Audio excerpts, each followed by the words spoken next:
Hey guys, welcome back to the Outshipping YouTube channel. My name is Austin, and in today's video, we're back working on my 2018 Jeep Grand Cherokee with the 3.6 Pentastar engine. Now in today's video, I'm going to be showing you guys the entire process on how to replace an oil cooler on these 3.6 Pentastar engines. Now if you guys don't know, if these oil coolers on these engines is they like to develop hairline cracks, which could lead to some oil leaks. Now I'm doing some other engine work outside of this video, so I figured I can go in here and replace that, and I'm going to show you guys how to do that entire job from start to finish. So without further ado, let's dive right in.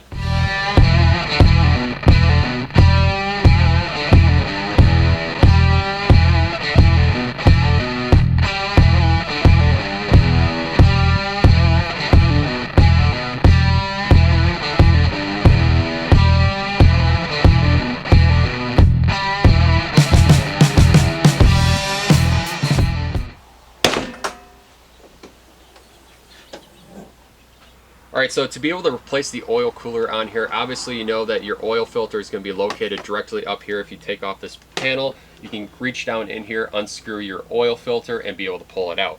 Well, all underneath that is basically where your cooler is located. It's not the most accessible place to be able to remove that. However, if you're going to be going in here and replacing roller rockers like I am in another video that you guys will see, I'm already going to be down in there removing the intake manifold and everything, so I'm going to be replacing that. On these Gen 2 3.6 Pentastars, like this one is, which if you got a 2016 and above, or if your 8th digit in your VIN number is AG, you got a Gen 2. This will be a similar process on the Gen 1, just the intake manifold shapes are going to be a little bit different, but we're going to be taking our air cowling off, we're going to be taking our upper and lower half of our intake manifold off, and then right on top of the engine, right in the middle here, we should be able to access our oil cooler, swap that out for a new one, and assemble everything back up. So without further ado, I'm going to dive right in and start taking components apart on this engine. Alright, we'll start with this engine cover. We got a 10mm bolt right underneath this cover. Then we should be able to lift in all four corners and pop this out of here.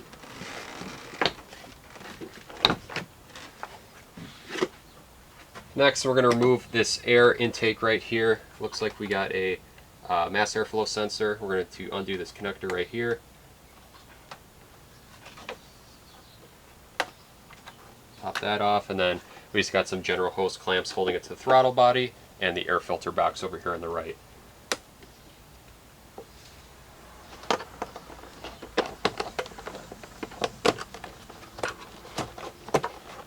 And then this should be able to pop out of place,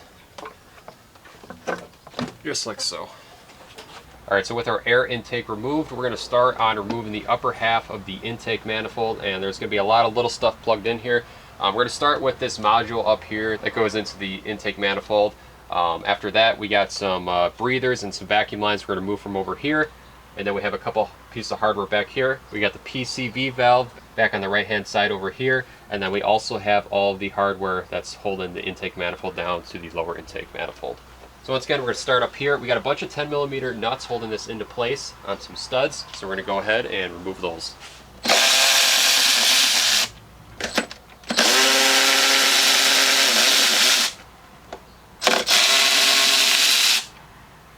And then while we're going, we'll remove any electrical connectors that we need to. We'll get this over here for the throttle body. Looks like we've probably got a throttle body position sensor. And then we'll disconnect right here for this vacuum module and this gray connector. And then we will also disconnect right up here for the map sensor.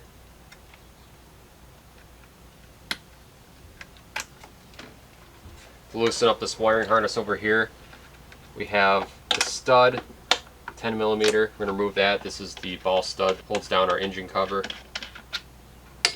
And underneath the solenoid, there is going to be a little bracket that you would have taken off a nut for that holds up a cooling line. We're going to pull that off of the stud, and there's actually another nut behind it. Alright, so as you can tell, this is loose. They do have this valve in here, so we're going to keep that inside the intake manifold, but it does have this tab right here. We're just going to bend that up so that way this can get by it, and then we should be able to pull this off the rest of the way.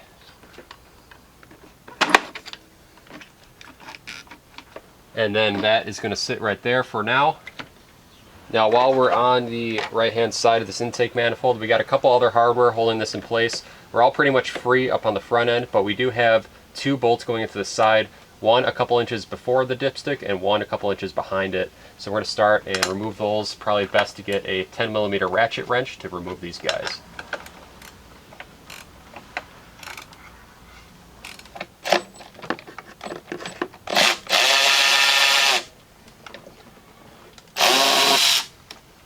So next we got the PCV valve elbow on the back over here. It has a green connector, so we're going to go ahead and push down from that and then pull directly back towards the firewall. Might need a little persuasion with a screwdriver to help kind of pry it out, but be very careful because these can crack and then you'll have to replace the whole line. But twist it a little bit, and as you saw, that came out free. Alright, so next we got our vacuum breathers. Pull this off. We got electrical connector here. Pry down on that and remove it. It's also got a little indentation where it kind of holds in here on the intake. We're going to pop that off so it's free. Right here we can go ahead and press the green on our vacuum hose for this. Disconnect this as well. And this portion can stay on top of here. Still needs to remove this breather right here. It's got a disconnect. And we'll move that to the side. I forgot one last bracket, which is actually behind here once we take off the solenoid. It's holding the bottom end onto the cylinder head and the top end is on the intake manifold. So we'll remove that real quick. Nut on the top, 10mm.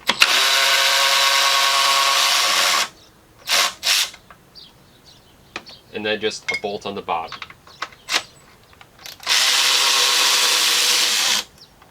And then we can completely remove this bracket as well. Next, I'm going to start removing all of the bolts that are holding down the intake manifold. We got a bunch of them on the top here, so we'll start here. They are going to be an 8mm. These guys stay locked in there just like that. They don't come out all the way.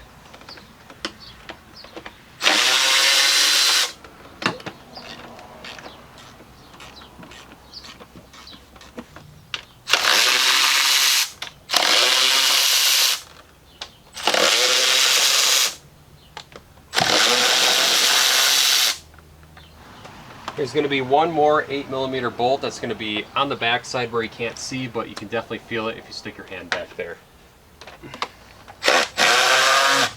Alright, so we should have all the bolts loose that were on the top end over here towards the center of the engine. There's a total of 8 of the 8mm head bolts.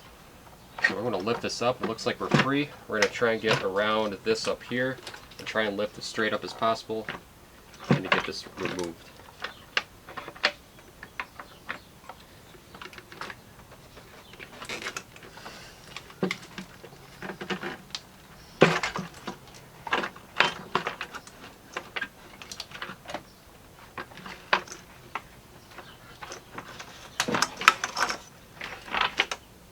Go.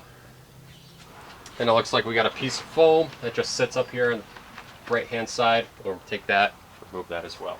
Alright, so with that upper intake manifold off, I'm going to go ahead and remove the wiring harness just so it's completely out of the way. Everything can only plug into one spot for the most part, and it's all kind of laid out and form fit to how it was, so you can't really mess up on things plugging into different spots. So I'm going to take off the entire wiring harness that's all over the valve cover on here on either side, and that should help give us some more space. So we got all 3 coils on each side. We have a camshaft position sensor back here, variable valve timing solenoids. I think we got 3 of them. That's the 2 that are on the front here as well as the one that's on top, and then we have our 3 injectors right here into the lower intake manifold. So I'm going to take a small screwdriver and kind of get in here. Be careful not to break the clips, and then we'll start popping this out of the way, and then we'll fold this entire wiring harness off to the back.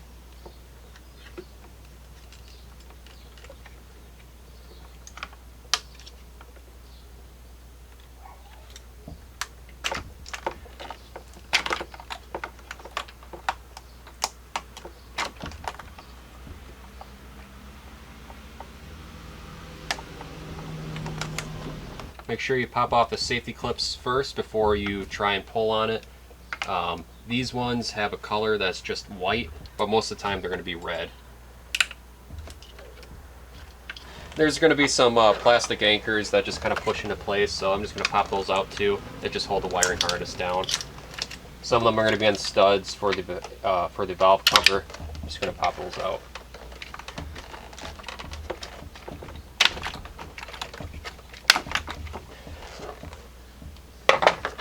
Then we got our injectors. They're going to have that red clip on there.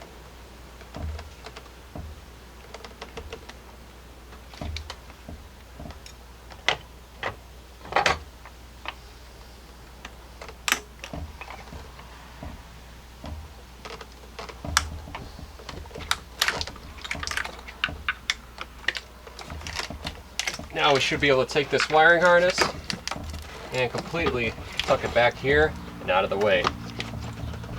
We got this PCV hose right here. Should have done this first, but you can remove that from the back of the engine over here too. It's got that same sort of white clip. Just push in, twist it, and gently pull up. And then we'll set this to the side. I'm going to go ahead and do the left-hand side of the engine over here and get the wiring harness off of that side as well.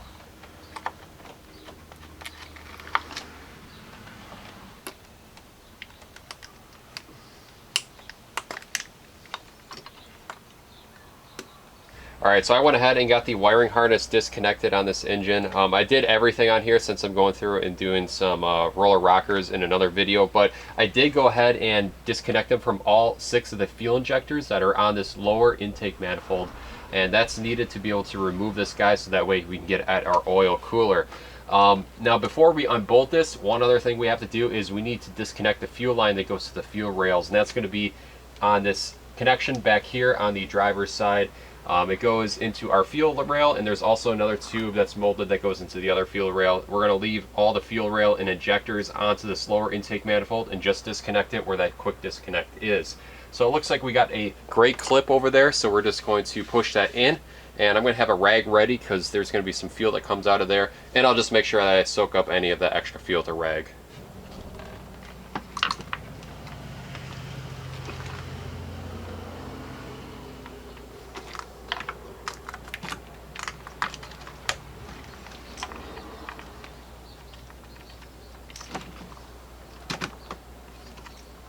Not too much came out, but we're just going to make sure that we have that connector, stays back out of the way. Next we got some 8mm hardware we're going to continue to remove. Looks like we got a total of 8 bolts holding this in around the perimeter. We're not going to touch these Torx right here because that's what keeps the fuel rail on the lower intake manifold that we're going to keep together.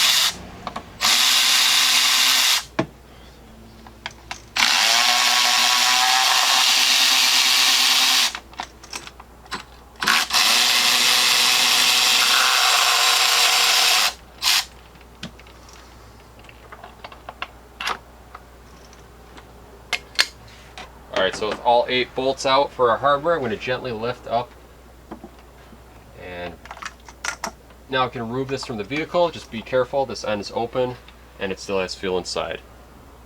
Alright, so before we remove that oil cooler, one thing we're going to want to do is reduce the level of coolant that's in the system, otherwise it's going to bleed through the top a little bit. So I'm going to open up the petcock on this radiator. It's located on the driver's side right behind. On the back side, I got a oil pan stuff down there to hopefully be able to help extract and catch it. So I'm going to open up that petcock and drain about a gallon or so.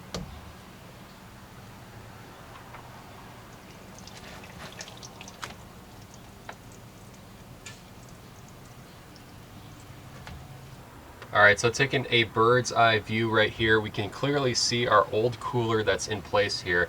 And what's holding this in place right now is we have 5 fasteners holding it down to the engine, as well as a couple connectors in the back here. We have a coolant connector that has a quick disconnect right there, as well as we have another sending unit sensor that we're just going to unplug from there. So I'm going to start right there. I'm going to take that coolant hose off of there. There's going to be a little bit of coolant loss, so just keep that in mind, and then we'll unclip that connector, and then we'll take out the 5 E-Torx fasteners holding this into place. There's going to be 2 back behind the cooler, and then there's going to be 3 of them up around where the oil filter is, as you can see down there. So that's what we're going to start with. All right, so I'm going to see if I can get a channel locks down in here. And that might be a little too tight to get my tools in, so I might end up actually just waiting till this is disconnected from the engine, lift it up, and then I can be able to access that coolant hose a little bit better and pop it out of place. And same goes for that connector. So these E-Torx sockets are special sockets you're going to want to make sure you have before you start this job. It's going to be an E8 size. So I'm going to start and remove these guys.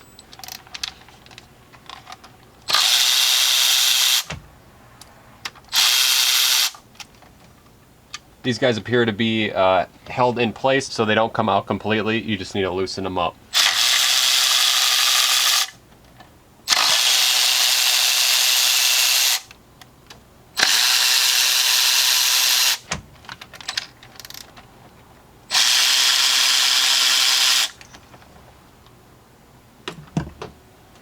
So I'm going to gently lift this up now.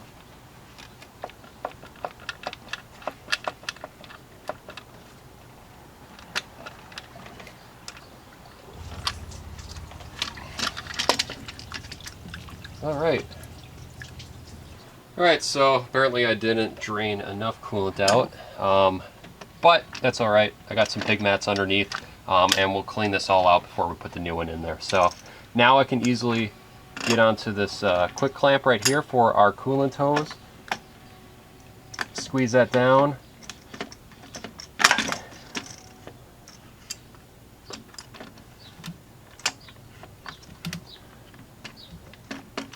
And then push it back. Then we got our electrical connector. We should just be able to pinch down on that. There's no safety clip on that one. And then we can completely remove our oil cooler. Alright, so with the old oil cooler out, I'm going to take this time to go through and clean off any of the O-ring mounting surfaces with both the intake manifold with these 6 runners right here, as well as all the ports that are on the bottom in here that the underside of the oil cooler mates up to. Looks like we got 2-3 ports for the oil as well as for the coolant. So I'm going to go ahead and very carefully take some Scotch-Brite and a rag and some brake clean and make sure these surfaces are nice and clean for us to put new parts on.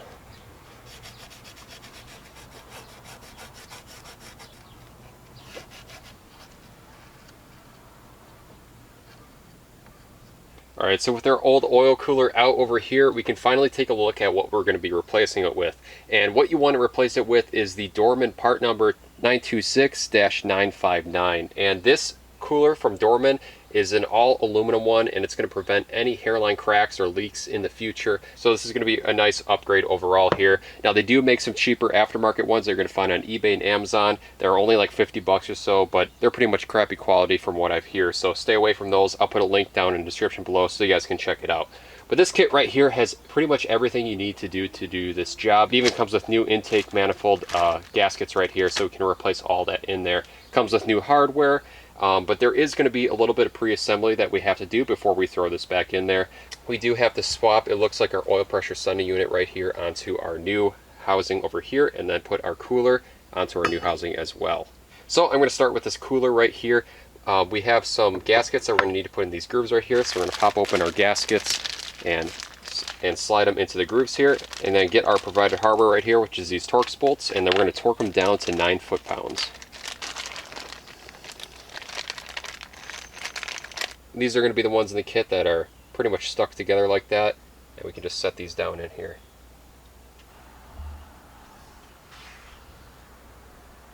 Then we're going to take our cooler and place it directly on top of here. It should fall into place, so we can take our hardware and start threading it in.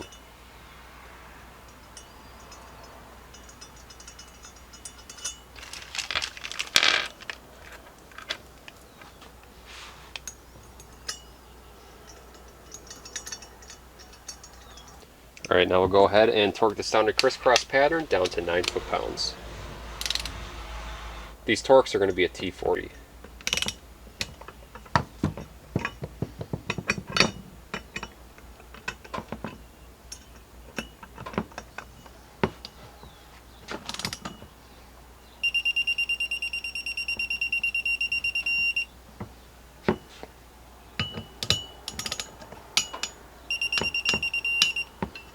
Alright, so this oil pressure sending unit is going to be a 27 millimeter.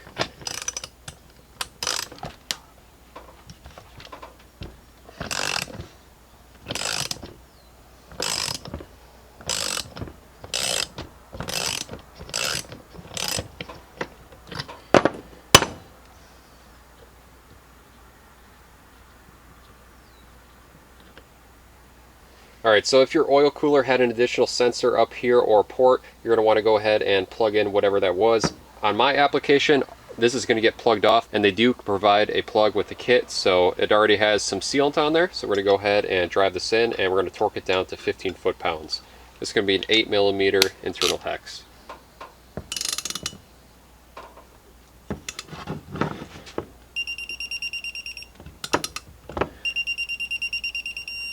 Alright, you're going to want to get yourself some thread sealant that is chemical resistant to put on these threads right here, and then we're going to reinstall our oil pressure sending unit onto our new housing.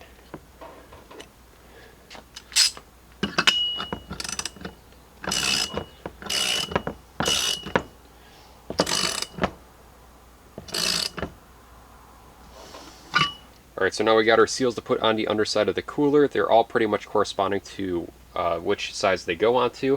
The only thing is up here on the front, they have two different style O-rings. One is black and one is blue. If you have a model year that's 2022 and above, you're going to use the blue. Mine's a 2018, so we're going to use a black.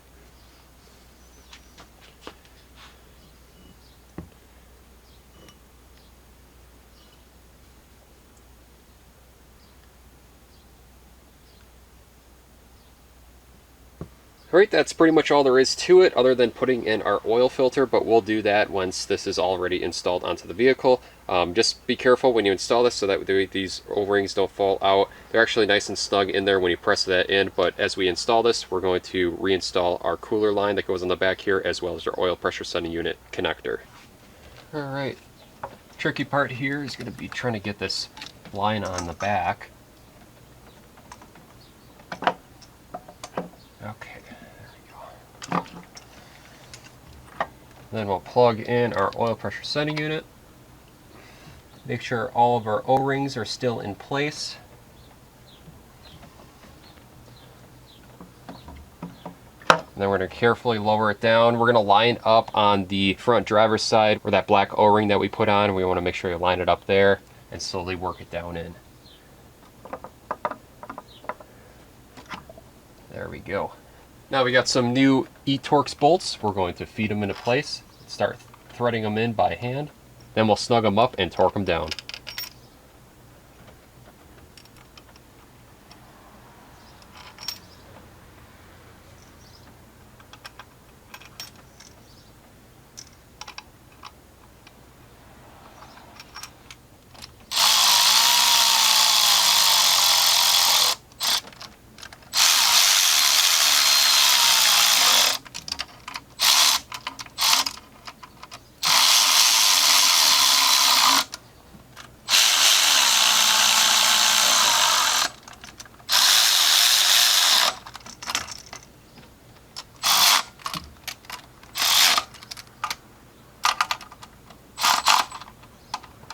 Alright, now we'll go ahead and torque these bolts down. We're going to torque them down to 9 foot-pounds, and they do have a torque sequence provided in the instructions right here, so that way it's a nice crisscross pattern.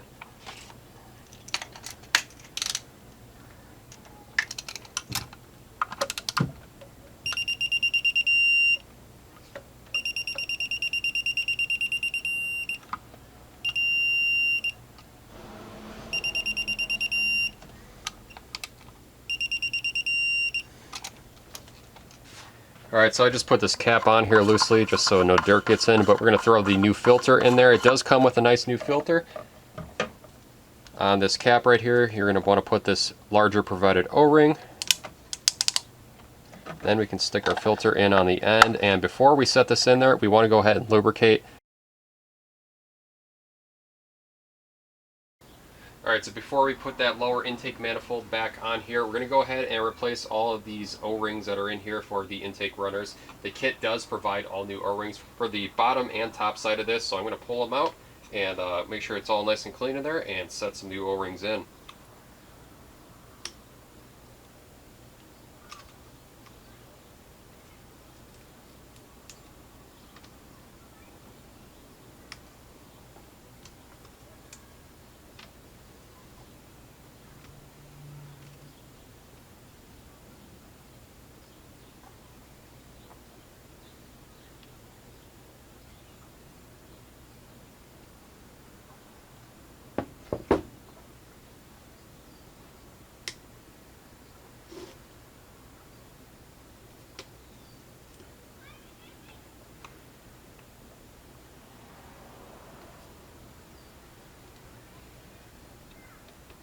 Alright, now we're all ready. We'll take this over to the Jeep and bolt it back on. Alright, so we'll set this down into place.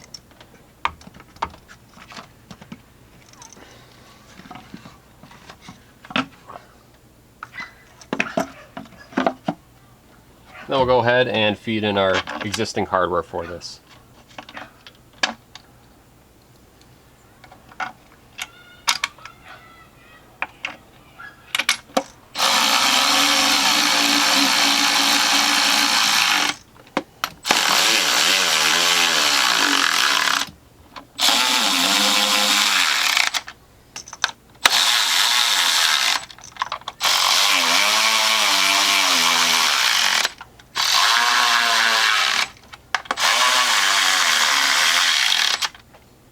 Then these get torqued down to 9 Newton meters. Just make sure that you're torquing it down in a circular pattern, working from the inside out.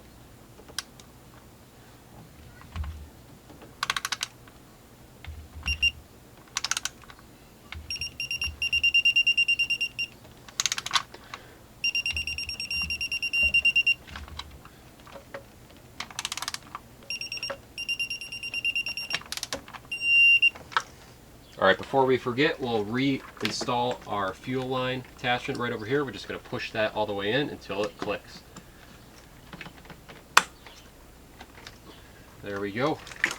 Alright, now we got our wiring harness. I'm going to stick this back on this side and plug everything back in.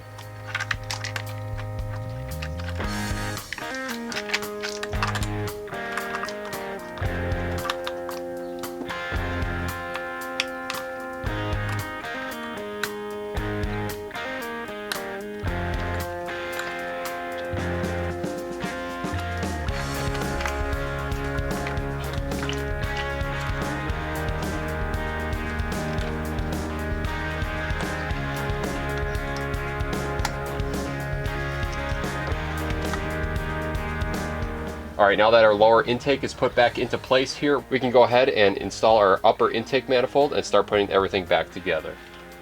Got our PCB breather, we're going to stick that in here first. Clip that down.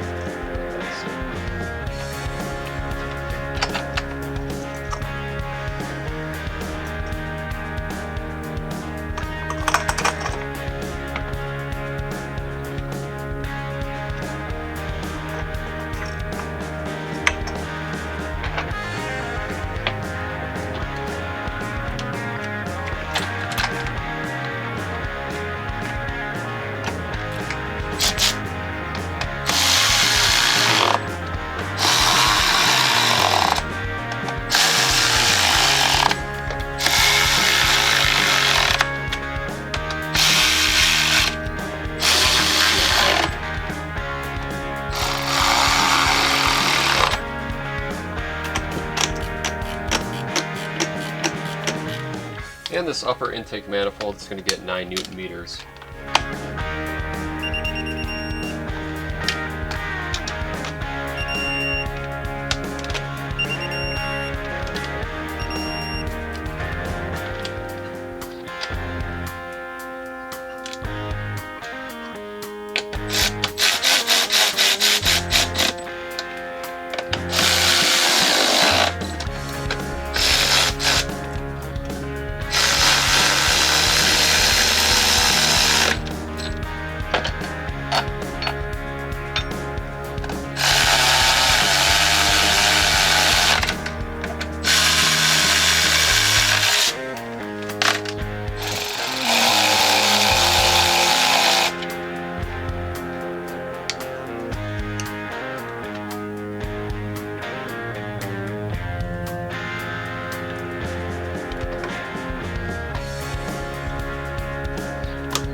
Alright, now we'll wrap this up with our air duct right here.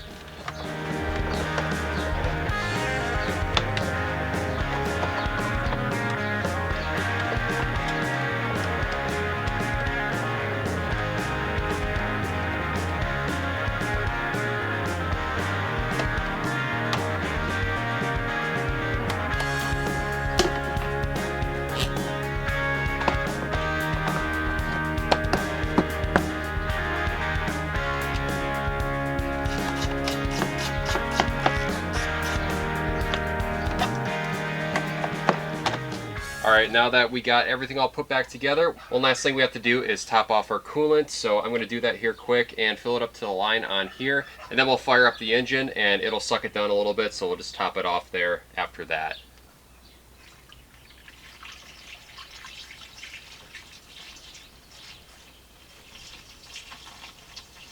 Alright, so with coolant in the engine right now, we're going to go ahead and fire this thing up. I'm going to let the engine crank over without it firing. That way we get some oil pressure built into that new oil cooler before we actually fire it. A little trick to do that is you basically just hold the gas pedal down while you're cranking it. It'll prevent the engine from actually firing. Then once that's done, we can go ahead and fire up the engine.